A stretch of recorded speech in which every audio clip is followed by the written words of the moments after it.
My name is Matt Cusack. I'm the head ranger up here at Hindhead in the Devil's Punchbowl, and what we're here doing is reunifying the heath between Hindhead and the Devil's Punchbowl. We've got 1,600 acres of heathland here, all the rare birds and invertebrates and reptiles that go with that, and what we're trying to do is unify one side of the road, the old A3, with the other side of the A3 in order to allow those animals, if you like, to migrate between the two sides. As populations they've probably never ever touched in the last 200 years.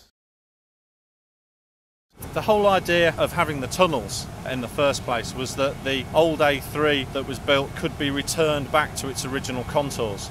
Since the road was built, there have been some trees that have grown. The idea is that we take those out and we put back the earth back into exactly the existing contours that were here before then, so that the heathland is totally returned back to nature as it was intended. If you think back to 180 years, obviously way before our time, the heathland was cut in certain areas to get the road through, and in other areas they filled the heathland to get a nice, straight, reasonably flat road. What we're doing here basically is removing that fill and putting that material back into the cuts. What this road planer is doing, it has a very strong steel drum beneath it with big picks, and basically it planes out the surfacing onto a conveyor into a lorry, and that is recycled and taken further down and used in those cut areas that we'll see later. Now the A3's been dug up, the contractors will be putting in the sandstone that has come out of the tunnel, putting it on top of the road platform, and then following that the heather will be harvested from nearby Hindhead Common, and that will get spread on top of the sandstone, and that would sort of complete the whole process. What better way to use the spoils from the tunnel? It was always a concern of where that tunnel boring machine, all the spoils were going to go, to put it back into the landscape and create, more eco-structure for wildlife, not just the plant life, but the wildlife as well. I think it's got to be a big scar, the old A3 coming through here, and then the sooner they get rid of that and put it back to the way it was, in my book, it's going to be good. I can't see a problem in anybody objecting against this whatsoever, actually. I think it's a great thing. The guys will be spreading the heather seed. That will then obviously need a little bit of time to establish itself. The reason we've done the forage harvesting is because by cutting the heather seed and the heather, some of the seed will be intact, some will be completely shattered, and others in between. And it's those in between ones, because heather seed lasts in the soil for about 80 to 100 years, and you need to almost break the husk of that seed a tiny little bit. That gets spread, and then probably in about 18 months' time we'll be seeing the results of what they've done there now.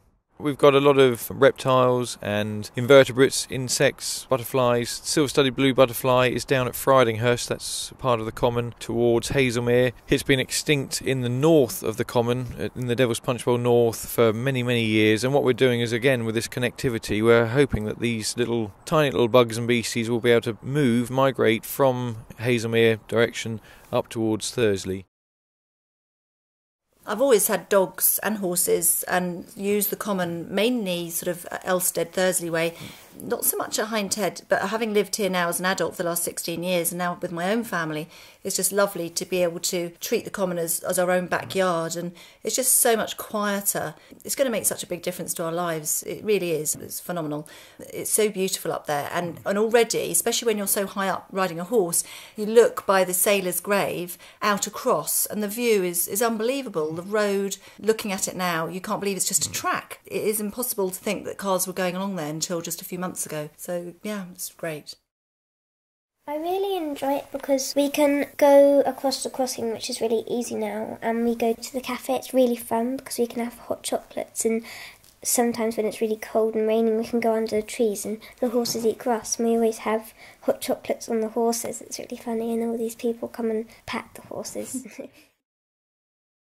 I think more the benefit is for the whole country, or certainly the south of UK, that they can visit here over the weekends. And I don't think in the past they realised just what benefits there were, and how they didn't have to go to the coast every weekend. They could come here just for the day, and what was a divisive road through the middle no longer exists. It's completely covered now with earth, as being landscaped. That will soon look as if it has been there forever, with the same sort of foliage, fauna, etc., that is all around.